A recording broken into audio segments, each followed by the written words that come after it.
Welcome to the Sunday Sit Down series. I am Eddie Ramos. Today we are joined by the president of the National Boxing Association, a Florida Boxing Hall of Fame inductee, Damon Gonzalez. Welcome and thank you for joining us today. Thank you for having me, Eddie. So, Damon, as we're going through these crazy times, it's so good to be able to share a positive story. And you have had such a vast experience in the boxing world, and we look forward to sharing your story today, inside and outside of the ring. Damon, let's first start with where you were born and your upbringing. Oh, born and raised at Mount Sinai Hospital in the city of New York. I'm a New Yorker. Lived my very young life in the city. Raised by my beautiful parents that are, thank God they're alive. Have two brothers, and straight up New Yorker. So, growing up, talk to us about your family life and your interest in the sports world. Well, definitely, growing up in New York City, you really had to learn how to fend for yourself. And that's something that at a very, very young age, bullying wasn't looked at like it's looked at today back then in the 70s. And, growing up was hard. You just had to learn how to fight. It's just how it is. And, it wasn't easy growing up, but, I was able to hold my own. I was able to do a couple of things. And I grew up around a neighborhood that, a lot of things were happening. Crime was very big out, gangs were going on, things were happening, what have you.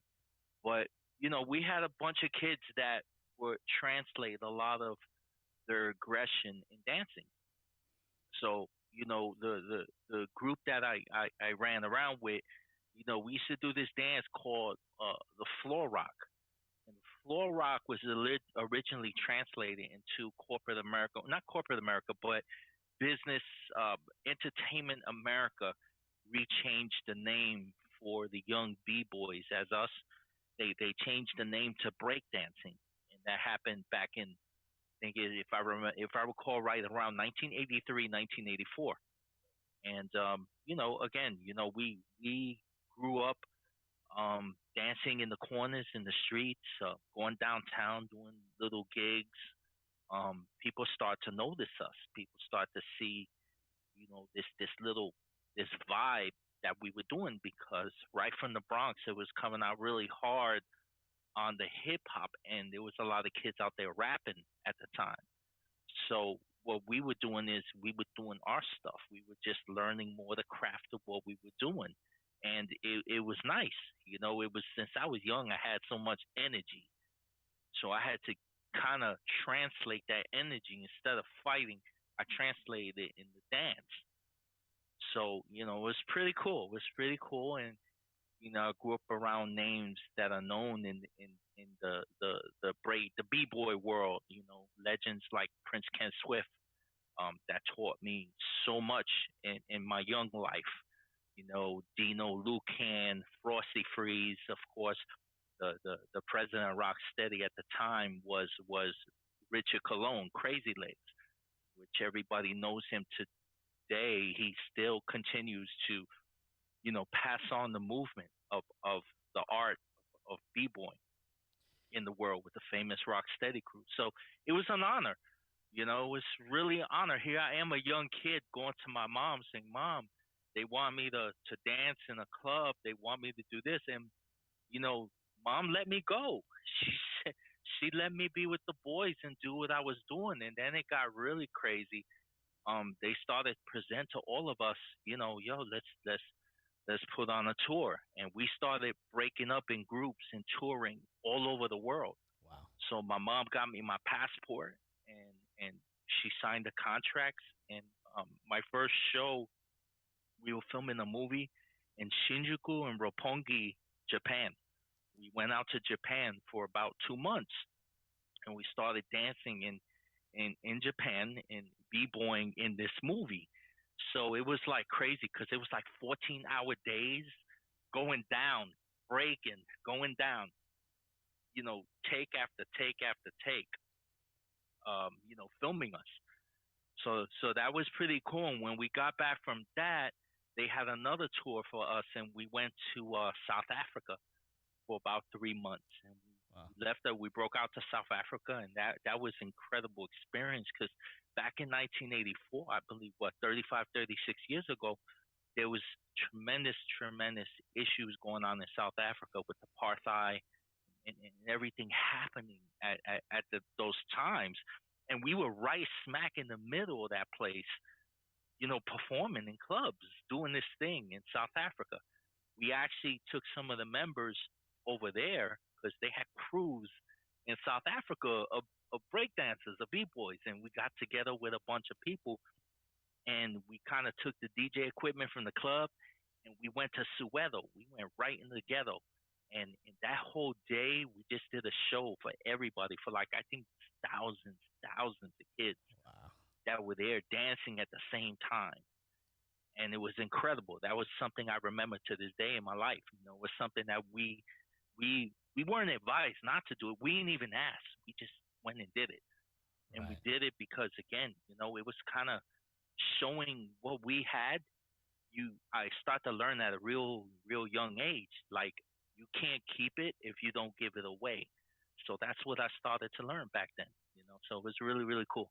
Wow, and that's truly an experience. I can't really say I've met anyone that's done something like that before. That's truly awesome and very commendable. And wow, I'm trying to grasp that. And at the time, especially going through that with the apartheid and being in another part of the world and going through that and sharing your talents with other people. As you transition from this world of dance, did it lead into the sports world? Did it lead into boxing? How did that come about? How did your love for the sport of boxing come into play? So I definitely, I got my GED actually as an inner city kid. Got my GED taken care of at a young age, and I started to study journalism. I started to study not really photography, but sports. And the one thing I got connected to was Major League Baseball. I applied for a job when I got a little older, and I started working as a contractor for Major League Baseball. So I started working for a team called the Texas Rangers, which everybody knows who they are in Texas. The contract was working uh, away games, not at the home at Arlington Stadium, which was the stadium at that time in the 90s. It was working away games. So I was assigned three players, and the two players, pretty much one of them is everybody knows who he is. He's one of the greatest back catchers to ever play in the game. It's Ivan Pudge Rodriguez, Ivan. Right. And I started kind of doing security stuff for them, watching them in the clubhouse, taking care of them on the field, running errands for Juan Igor Gonzalez, doing a lot of things for the Rangers. So after 2, 3 years doing that, I remember Juan, he was married to us, this lady that was a very famous singer in Puerto Rico. Her name was Olga Tañón. He was married to Olga Tañón. And I remember him being approached by Felix Tito Trinidad. And Tito approached Juan. He was like, Juan, listen, I'm going to have a fight in Madison Square Garden. I want you to come to the fight. And, it was kind of pretty exciting, and Juan was like, I'm going to go. We're Yeah. going to do it. We're going to support you. Yeah. So I went with Juan to Madison Wow. Square Garden, and Tito Trinidad fought in the garden. And from that day on, just fell in love with boxing. It was that day, and it was amazing because I got to meet a lot of people, sitting press like right near press row. I got to meet some people that worked for Tito Trinidad's promoter at the time, and one of them actually, the guy who gave me my break, and I remember talking to him. He gave me my start as a writer, and he gave me my start in boxing. And this guy, is going to be inducted in this next class with the Florida Boxing Hall of Fame. So I'm sincerely proud that he's getting that opportunity. His name is Alan Hopper. Alan Hopper was pretty much the publicist. He was the media guy for Don King. So Alan was key in giving me my start in the beginning.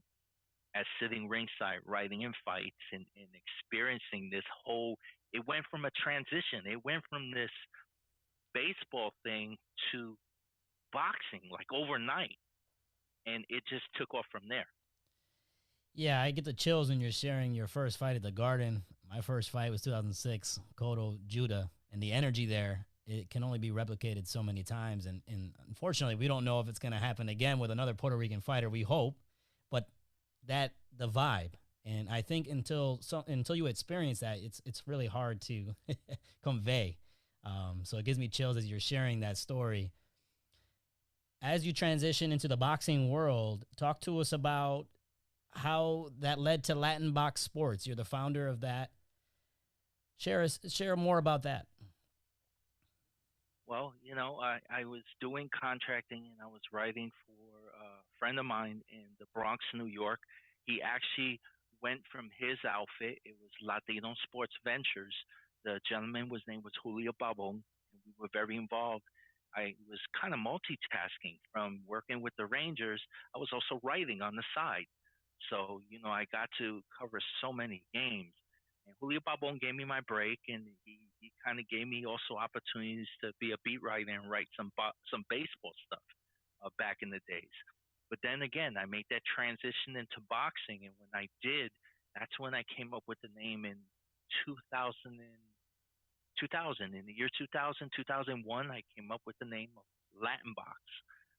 I can't, man, I can't remember how I came up with the name, but it was a name that just stuck with me so much, and it's something that I really want to represent myself with. So again, it was definitely I paid my dues. It was certainly a tremendous, tremendous ride because going from fight because it was incredible. Every weekend was like a fight. It was every weekend I was traveling, going to fights, and it was just incredible. Don King. I'll tell you what, hands down to Don King back then because Don King was putting on shows.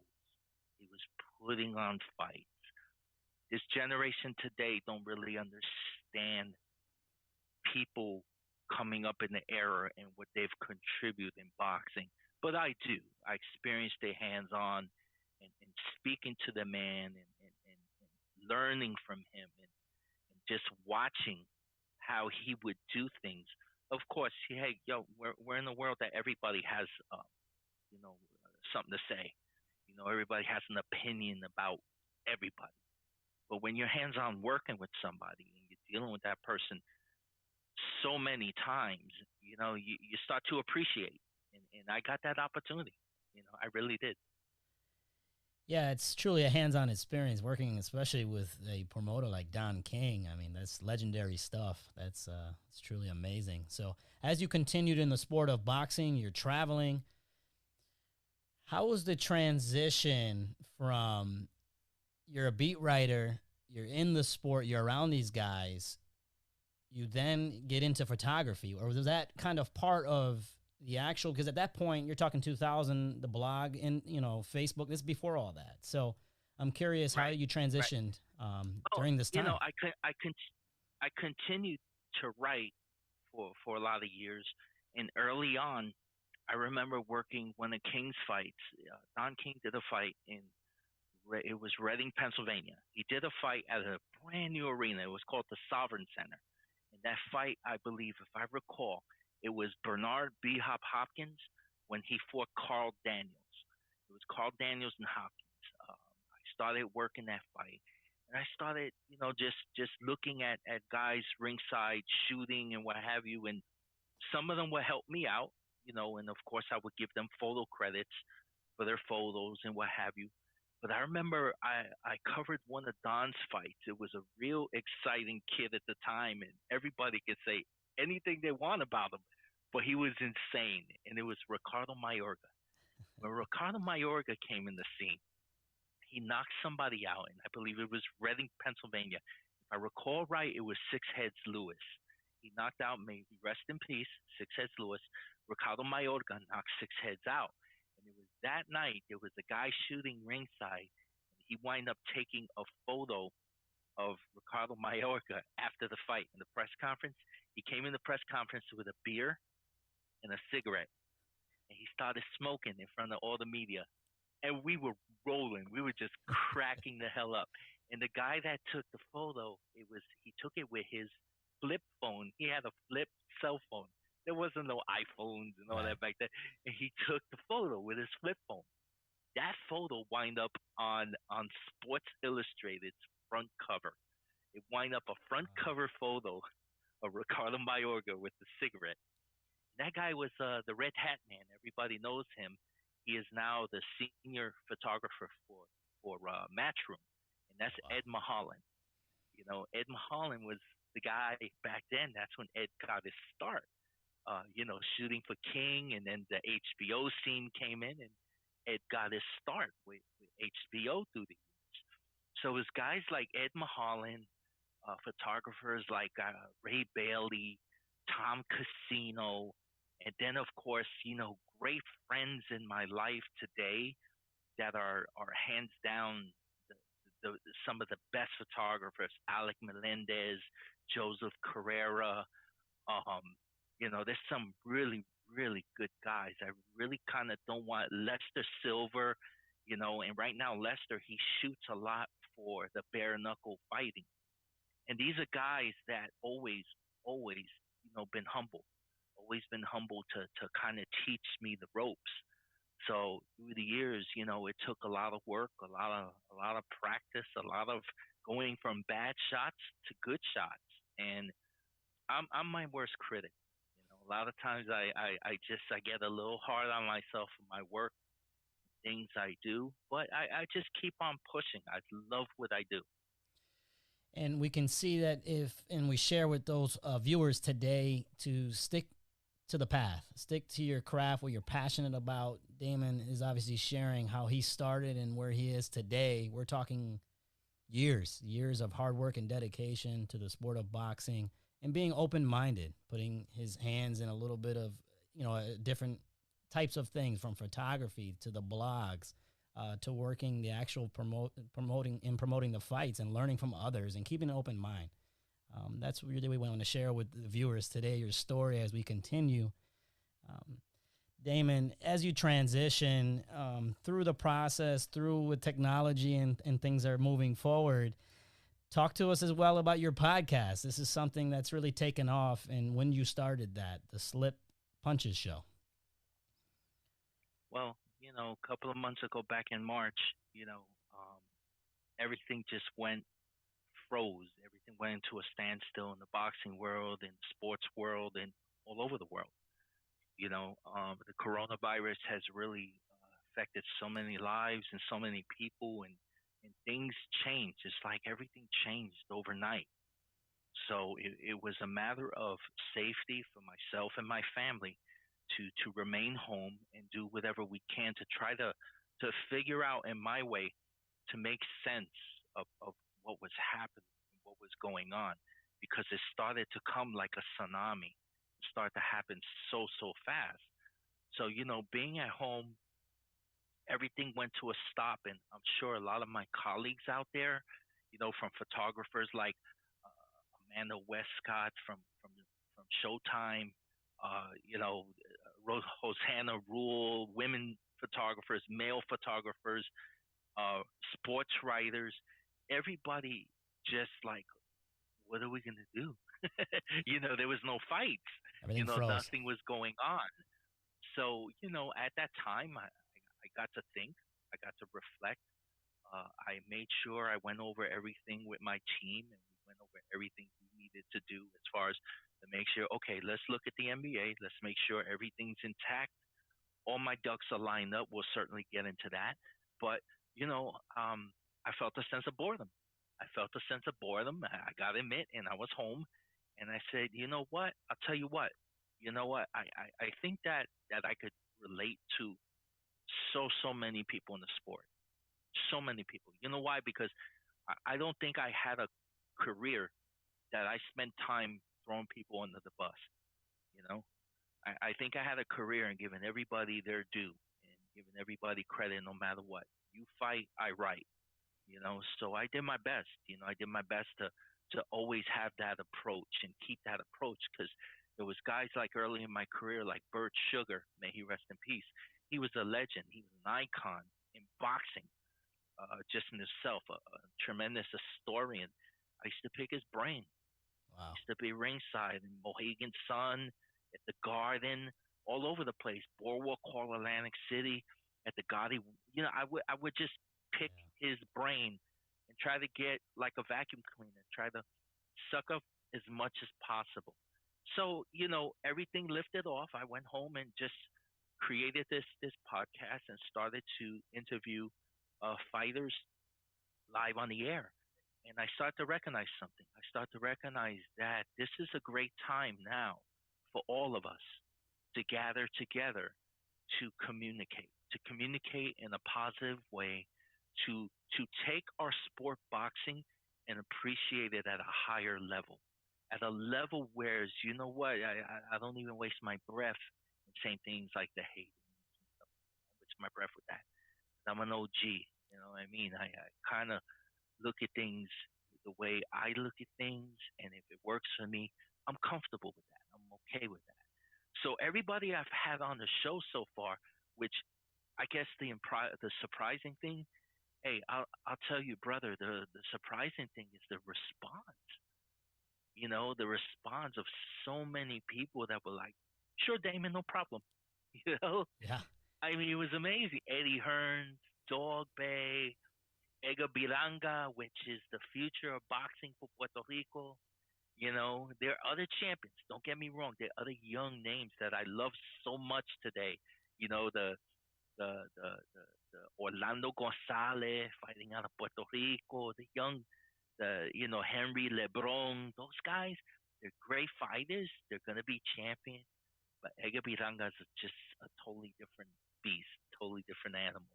Definitely, we'll talk about that later. Yeah. So again, I just really having fun with it. No, that's awesome, and like you said, to be able to share the stories and get a better understanding of fighters, not just seeing them on TV in the ring. Let's share their stories outside of the ring. Who are they as people?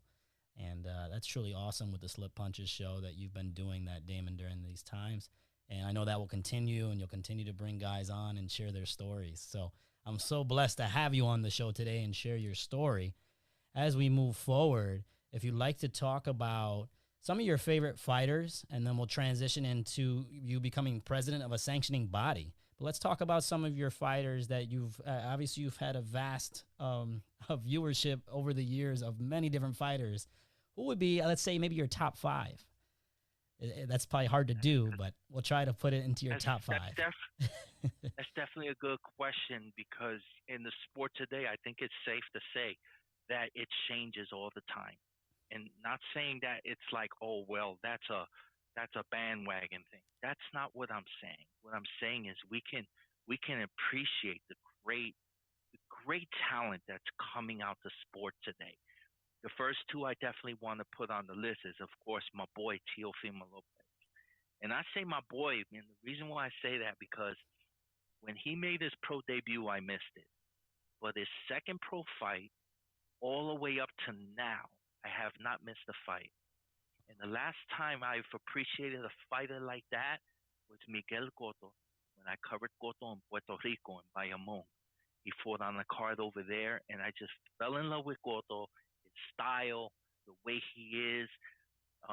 It wasn't too important to me to learn much about what boxers do outside the ring. It was so important to me to focus on what was important and why I was covering them. And that's because they are champions or they are future champions. So that's where I started to really discipline myself in how I view a boxer and how I view their performance and what they are in the ring. So definitely Teofimo Lopez. He's one of the future stars that I think has already proven to the world. I admit that I stood there in the garden with my zoom lens, taking the shots, watching him knock out Richard Comey, and just having that feeling inside, knowing that I'm human, and number one, and I can have that feeling of I feel so proud of him for what he's done because I've seen it from Square one. how he started to where he is and where he's going. You can't discredit that, you know. So it's pretty cool, you know. Um, Virgil Ortiz, you know, how could you not love that kid? That kid, he's again, he's a tough kid, but I think what happens is people fall into a pattern where they over criticize fighters for whatever reason. They find a way. But you know what? I'll tell you what, he's paying his dues. He's on course.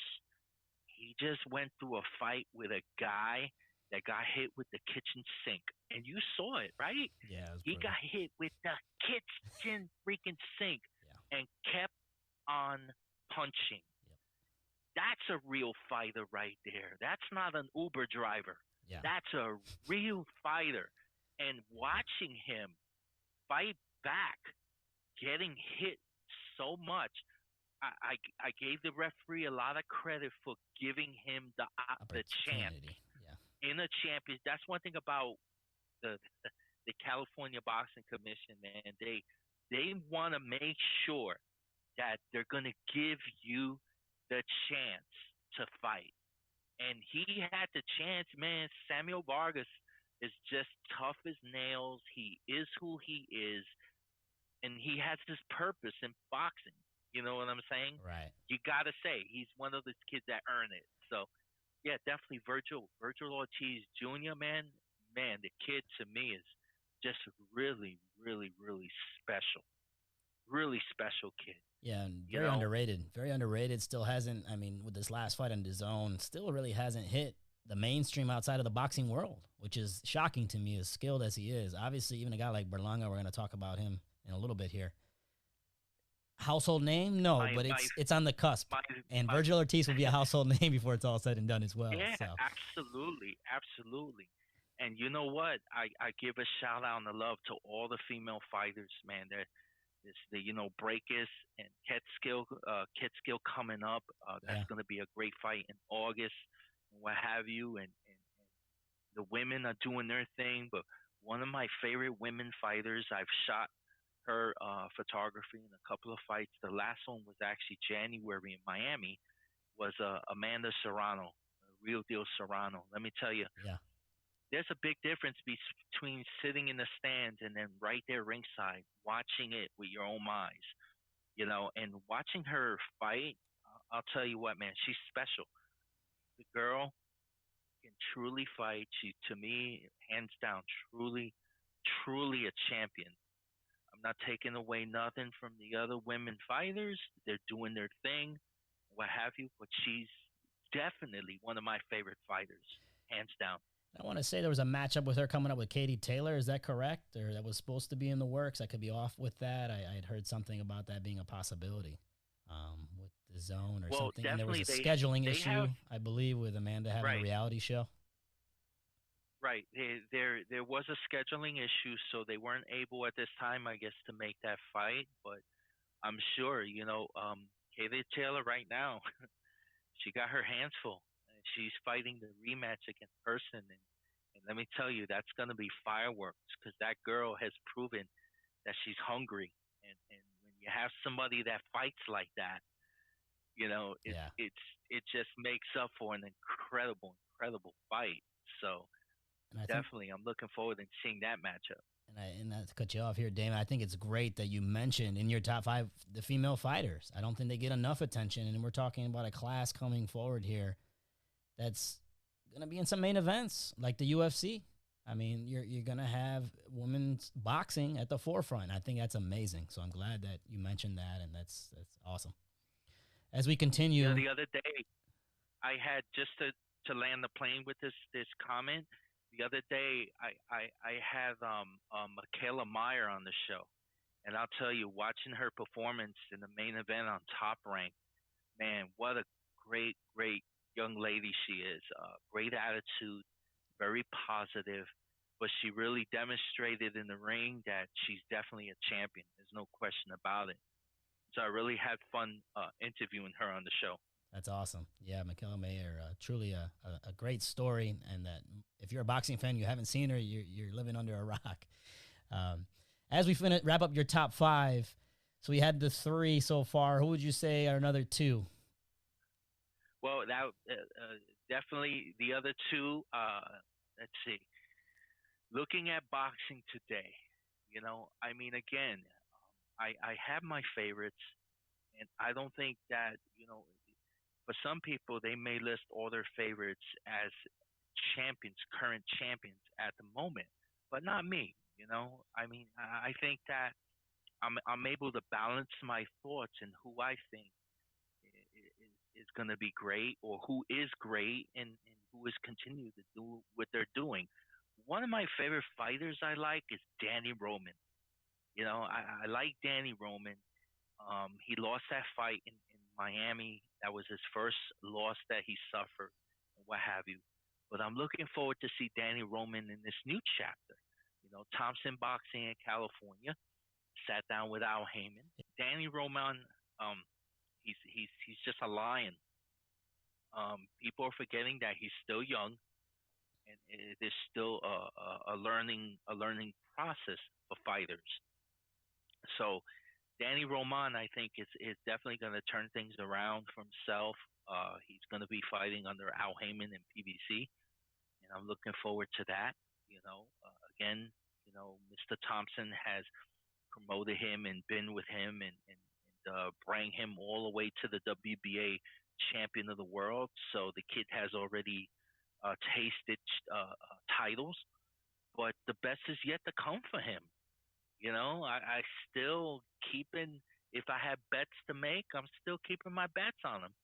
That's truly And the awesome. last but not least, whenever you're ready. Yeah. I was actually at the That's fight it. when I watched Danny in that fight down in Miami as a fan. So he's still a champion. Oh, Will be nice, champion again. nice. So Was wasn't that a spectacular venue? yes, and it didn't get enough. It didn't just get enough promotion. It was I believe, on a Thursday night. I want to say of the Super Bowl weekend, and the Right. location being that was an as built.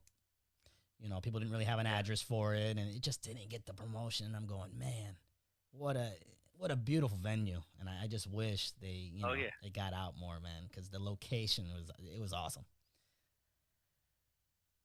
Well, to land the plane, one of the last fighters of my five is another young 135er that don't kill the messenger, but it's me. This is my pick. Okay. People can argue and criticize all they want, but I'll tell you what, I'm still a fan, and I still love Diamante, Felix Verdejo. Okay, Yeah. I watched this kid right from the beginning, watched his career, watched the ups and downs, watch his losses in the Garden when he lost in the Garden at the theater. But then the new Verdejo. He went out to Las Vegas. He started training with Coach Salas, decorated trainer, definitely one of the top 10 best trainers now, and totally, totally rejuvenated this kid. And the other night in the bubble on Top Rank, and he took a kid that was undefeated that didn't fight punks. He was a tough customer, and he came to fight. Verdejo just didn't waste time. He jumped on him, and you could see and hear the power shots, boom, real loud. You can see how he was sitting on his punches and landing his punches. He just got him out of there super quick. So I'm really excited to see now with the 135 division, with that division, what's going to happen. It just got really interesting. Yes, it did, and that's a great point you made. Between 130 and 147, there's just so much. You blink and you're like, who's this guy? There's so many great fighters, and it's going to be interesting to see in the next 5 to 7 years those divisions just blow up. Main events at 130, 135, and guys actually fighting each other. That's the hope, right? That'll Oh get yeah, so much of this talent. absolutely, absolutely. Because I'll tell you, it's just of course we're gonna see things in our views and how we see and what have you. If you ask me what would be my matchup, I would certainly say, okay, look, they given Devin Haney an opportunity. with the WBC. As the WBC, you have a responsibility. That responsibility is you are to defend that belt at all costs. So there's no question somebody like Felix Verdejo versus Devin Haney, I want to see it. Yeah. I want to see it. You know why? Because I think at this point, I have not yet seen enough information, enough data in my eyes. I have not seen enough from Mr. Haney to say, you know what, ooh, man, that was a great fight. I haven't said that yet, Yeah. and until I see that type of matchup, then I'll be able to speak in the breath of a champion in regards to where he's at. Yeah. So, as president of a sanctioning body, the National Boxing Association, talk to us about those mandatories, the rankings. For those viewers tuned in today, Damon Gonzalez is the president of the National Boxing Association. Share with us your duties and what the NBA represents in boxing. Well, I'm very blessed to have the opportunity and the privilege to be the president of the NBA belt. Some years back, 2 years ago, I was approached by the former president, Walter Butch Flansburgh, which he's the president of the Florida Boxing Hall of Fame. And we made a business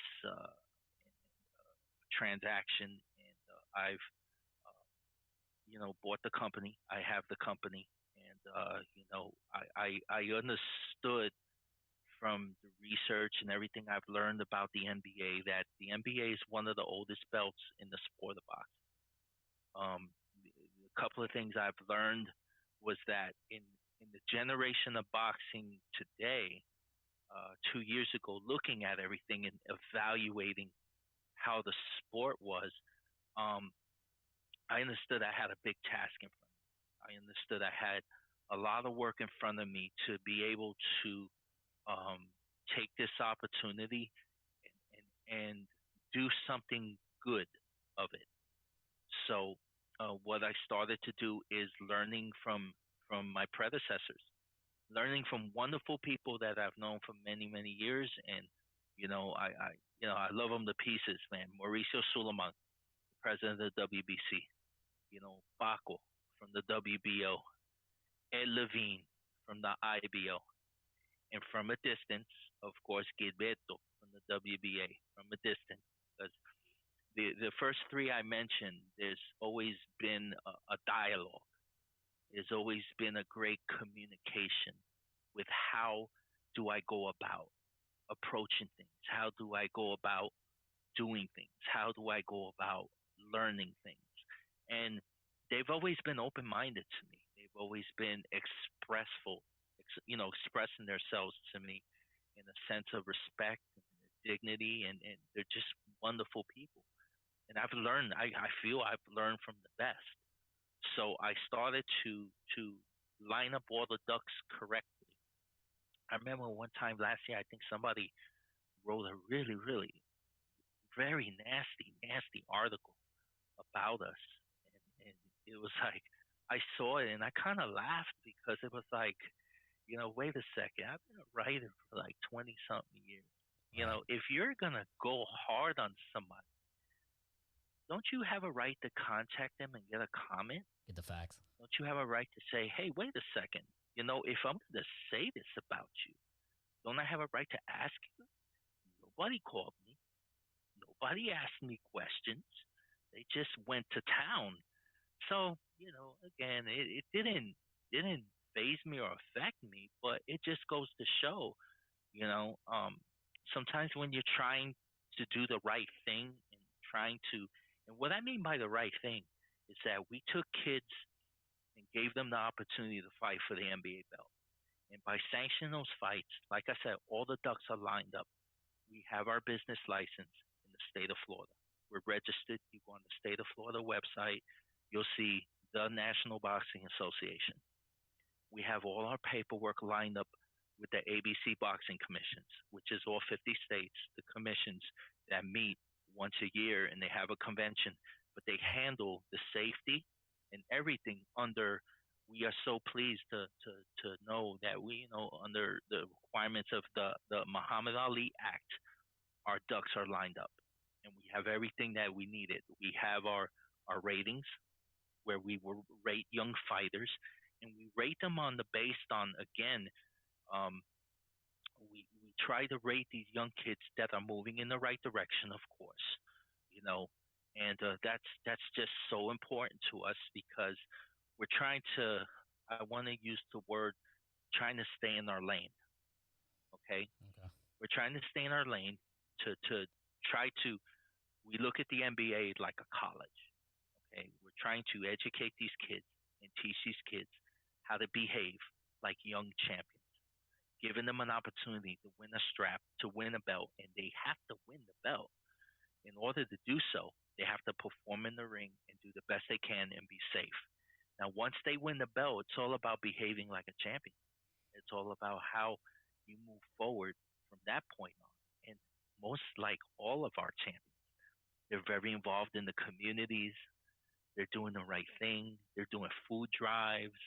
They're doing what young champions are being taught. Hey, this is how you do it. This is definitely how you do it. So that they feel proud. They look proud. And it's an incredible thing, man. It's Yeah, truly, truly an incredible thing. it's awesome. I've seen some of the social media posts about the NBA champions doing community involvement, food drive, um, in Tampa, throughout Florida. That's truly awesome, Damon, that you've taken being the president and utilizing the platform for these fighters and having them learn the understanding of being a champion, not only in the ring, but outside of the ring. That's truly astonishing. You should be very proud of yourself. I'll tell you, preparing them and watching them go from winning an NBA belt and then shortly after having an opportunity to fight for an NABO or an NABF and then moving up the ranks and fighting for bigger titles, it's so humbling. It's just great knowing that they, you know what, they get it, and they're on the right path. So that's what we're all about. Yeah, that's awesome. And people have to understand that you just don't win a belt. It's not a alphabet belt. This is the National Boxing Association, as we spoke earlier, back in the 20s and 30s, is formerly the WBA. That's what it used to be. So let's have an understanding here for the viewers that this is a legitimate belt. It's under the ABC, Association of Boxing Commission, and you earn this belt, you're going to move forward and you're going to get those chances at NABO and the IBO, and you're going to move into the top four. You talked about staying in your lane, but people have to have an understanding. You win this belt, you're going to move forward and you're going to get opportunities that you may not have had elsewhere. So that's, I really want people to understand that. Well, I definitely want to add something to that. And Eddie, I'm glad you brought that up because we the NBA, the National Boxing Association, and myself, I'm so appreciative of the rich the rich history of the NBA. And what I mean by that and how I'm more specific about expressing that is that I truly understand the roots and the legwork. And what I'm trying to say is the WBA, Gilberto Mendoza, and his wonderful, wonderful late dad, may he rest in peace.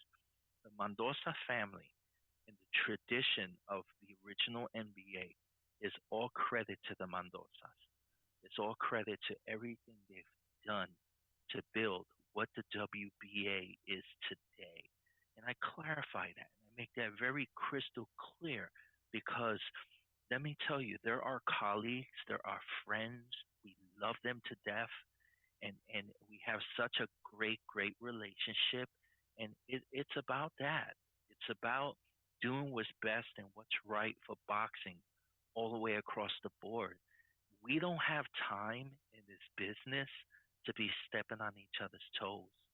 That's not the type of business we're in. So I just wanted to clarify that because For sure. I give them definitely all the credit in the world with saying with the breath of my mouth the history of the true NBA belt. So for me right now to have the privilege to carry that torch to carry this new generation, this new idea of what the NBA is today. That's what I'm focusing on. That's the direction I'm headed. So again, I can't do it without great friendships and great relationships and great understanding because people they don't know what happens behind the scenes. Man. Everybody has an opinion, Right. but they don't know. They don't understand what we're doing and why we do certain things and what have you. But we do it all for the solely purpose in supporting this sport that we love the most. Truly a strong message. That's awesome.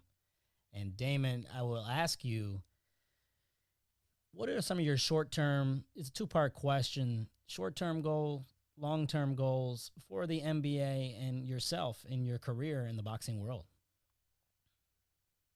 Well, I'll tell you what, again, I'm just blessed to be able to to to love the sport of boxing and love what I do in all sense of the word. And when I represent LatinBox Sports and I'm ringside and I'm either covering a fight on the capacity of writing, or covering a fight on the capacity of photography, I just love it. I just keep on punching no matter what. And also with the NBA, it's our objective to continue to focus on these young kids, to build relationships across the board with the fighters, with their promoters, with people all over the world, because that's what we're here for. We're here to represent a fighter. If I have to work with a fighter that's from Puerto Rico, and I'm asked to work with a fight in Puerto Rico, I don't do anything, and I mean that. I don't do anything without talking to my colleagues, without talking to the other sanctioning body. And the reason why I say that, because again, you know, we are at a process.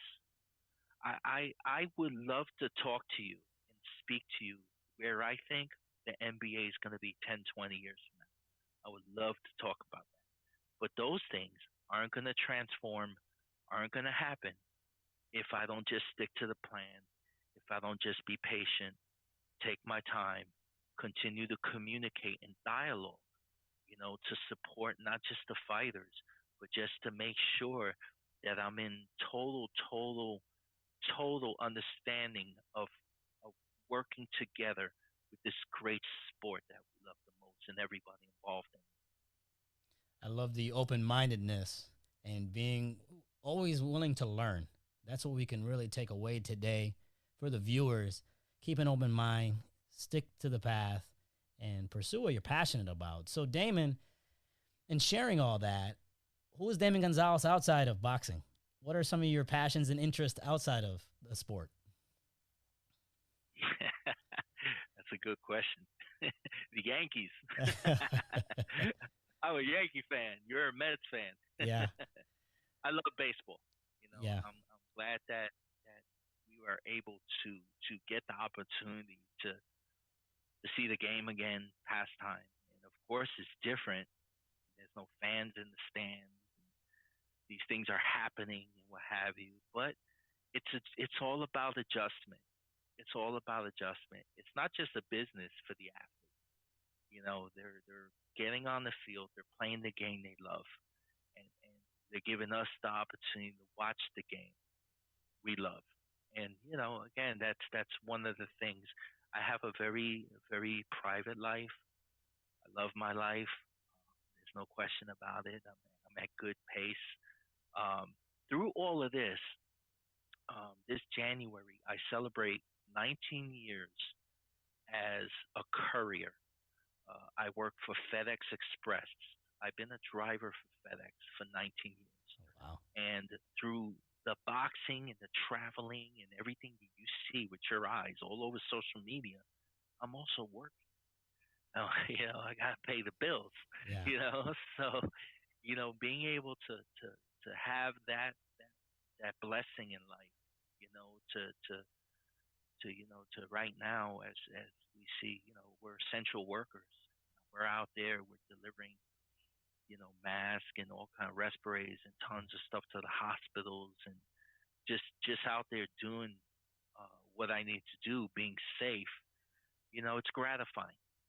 It's just great, to be blessed like that. Yeah, it's awesome. And you actually answered another question of mine, something most people don't know about Damon Gonzalez. Well, there you have it. He's a courier. Not only the president, not only a photographer, the president of the National Boxing Association. You've also been inducted into the Florida Hall of Fame. As of 2019, you're an inductee. Talk to us about that experience and what it means to you. Yeah, I got the phone call last year, and grown man broke down in tears. I just cried. I was very sad, and it was joyful. It was a happy sadness, just in tears because you know being recognized in the Hall of Fame here in Florida means a lot to me. It means something to me. It seems like it means to everybody else that gets that privilege, that opportunity to be looked at in all your success in this sport that we all love the most.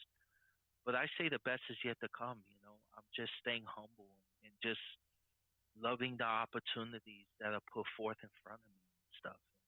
I'm very, very thankful to the Florida Boxing Hall of Fame for recognizing me and my family and giving me this honor last year. It was a great ceremony. My parents came down, and it was just totally, it was mind blowing. It's tremendous. So, Yeah, truly an honor. it's nice to talk about. Congratulations, and you should be very proud of yourself. Thank you. Definitely. So, as we wrap up today, we have the Fast Facts on the Sunday Sit Down series. Damon, who would be your favorite fighter all time? I got to lock you in. You had your top five. As you said, that moves around. Who's your favorite fighter of all time? I had to put you on the spot. Oh, okay. I mean, to me, um, that's a good question. I love boxing. My favorite fighter of all time, no question, hands down, is Roberto Duran. Duran is my favorite fighter. Duran, Awesome. tough as nails, didn't back down, had his roller coaster rides in his career, but I'll tell you what, true, true champion. And of course, recently, Mr. Duran had some things going on with his health and stuff like that. And all my prayers to my dear friend, NBA alumni. Roberto Duran fought in 2000 for our NBA belt in Denver, Colorado, and he successfully won a unanimous decision and became the NBA World Champion Wow. in 2000. So we were blessed to have Robertito as an alumni, and he's just a true legend, and we love him to death. But that's my hero in boxing right there. Yeah, that's awesome. And another question in our Fast Facts, a place you'd like to visit you've never been. It's a good question. Um, Last year, I got the opportunity to shoot photography at the most humongous, biggest arena I've ever seen, and that's the O2 Arena. Oh, man. Yeah, Eddie Hearns had an opportunity for me. I didn't work for Matchroom, but I worked under side by side with the Matchroom staff, and I flew out to London. And a dear friend of mine that lives in London, he's a boxing guy. He has his own show on a television show now in London. His name is Dan Hewitt. Great guy. Big shout out to Dan Hewitt. So I got to shoot ringside for Regis Progress and Josh Taylor. Wow. In the O2 Arena, and watching 40,000 people, sing "Sweet Caroline." Yeah. It was incredible. I just looked up at Buffer and said, "Really?" He was like, "Yep, that's how they do it here." Yeah. So it's incredible. I don't think I've ever, in all these years, experienced something like that. That was really special. So I definitely want to share that. Now, That's where awesome. would I love to go? I'm gonna be hands down straight. I would love to return to Tokyo. This Interesting. time not as a breakdancer. I would love to shoot boxing in Tokyo. Definitely Japan, because Japan, they love boxing. Let me tell you, there's tremendously a lot of champions, WBO, WBC, IBF. There's a lot of champions in Tokyo, and that's definitely on the bucket list. Yeah, for sure. You have Inao. I believe he's a Japanese fighter, the monster they call him. Oh yeah. Murata. There's another fighter, Ryota Murata, if I'm pronouncing that correctly. Another Uh-huh. fighter from Japan that comes to mind. So that's very interesting. I haven't had Japan as an answer yet, so very cool. Now we'll add an extra part to the fast facts. Your current favorite fighter. You talked about Teofimo, obviously watching him from square one to where he is now in the bright future. Let's talk about another of your current favorite fighters, Berlanga. Talk to him about that before we wrap up today. I know you wanted to share about him in the future of boxing in Puerto Rico and moving forward. Well, definitely, Edgar, Edgar's a kid. You could see his performances in the ring when the bell rings are very quick and very precise. He lands very hard shots. He doesn't waste punches. He uses his feet very well as a big guy, and it's fun to watch him, as I want to say, grow up in the ring, because that's what people need to understand, that the kid is developing. You know, um, you can't expect him to get in the ring and fight right now for a world title against one of the super middleweights, or one of the big guys right now. Right. Sure, maybe in a EA Sports video game, but the kid is right on course, and so many people like him, and he's likable, and he's humble. He's a humble kid. He's not one of them kids like when I grew up. Oh, you souped up, you're this and you're that. Yeah. Nah, he's just a good dude, and he's trying to do his thing, and you got to give him all the respect in the world. But I'm super excited to see what the future holds for that kid. I am really Sure. super excited, because not for nothing, but it's a part of that. I don't know if you want to say Da Vinci Code, that's not figured out. And Mm. what I'm trying to say is that you got the welterweight division, and then you have, the beast Terrence Crawford, and then you have the Earl Spence and the Thurmans, and the other welterweights. But Crawford's not fighting this one, and the best isn't happening, Right. and we're waiting and waiting Waiting. and waiting and waiting. So, again, it's just a matter of navigating, to be patient, to see what happens. Listen, in history of boxing, there has been fights that just never been made. It just Unfortunately. happens. Yeah. It's part of the sport we're in, unfortunately. But with that said, you got to be able to adapt and make the best, to adjust, to just love these guys for everything they do. Because man, I can't personally, I can't imagine. I can't imagine being in the ring looking across over the Earl Spence. I just can't imagine Or that. Berlanga. That's not a good look. That's not a good No. look for me, man. Yeah. you know? Yeah. And it reminds me every time I hear the cage close, the clink clink in MMA, and that bell in boxing. Once you hear it go off, it's a different world. And anybody that steps in that ring, we give them all the respect in the world. So as we wrap up today on the Sunday Sit Down series, it's been such a pleasure, Damon Gonzalez, for you to share your story with us. What would you like to share as a message to those that have an interest, the youth coming up, whether they want to be a reporter, they want to write a blog, they want to operate a website, they want to work for a sanctioning body? What's your message to those that have an interest in the world of boxing? Well, just get your education, listen to your parents. If you're a fighter, listen to your coaches. Do everything you can to be patient, to learn, to educate yourself, to study the sport. It's a great sport. There's a lot going on. There's a lot of information. You know, um, I'm in a business as a reporter and a writer that there's a lot of there's a lot of tasks in front of me. There's a lot of work all the time. So it's being able to line things up correctly and to deal with one thing at a time and just move forward with that. I personally again I have so many dear colleagues and friends that I love in the sport. You know, I love to give the shout outs because I appreciate everybody.